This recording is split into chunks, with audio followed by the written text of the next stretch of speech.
A lesson in drawing. Nizar Qabbani. My son places his paint box in front of me and asks me to draw a bird for him. Into the color gray I dip the brush and draw a square with locks and bars. Astonishment fills his eyes. Quo. But this is a prison, father, don't you know how to draw a bird? Quo. And I tell him, quo. Son, forgive me.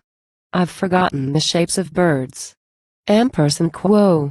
My son puts the drawing book in front of me and asks me to draw a wheat stalk. I hold the pen and draw a gun.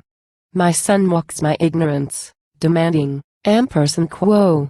Don't you know, father, the difference between a wheat stalk and a gun? Quo. I tell him, quo.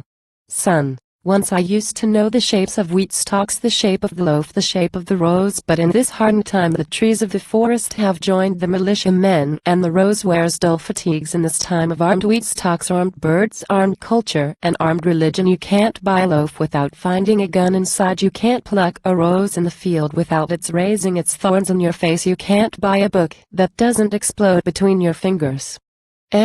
Quo. My son sits at the edge of my bed and asks me to recite a poem. A tear falls from my eyes onto the pillow. My son licks it up, astonished, saying, quo. But this is a tear, father, not a poem. Quo. And I tell him, quo.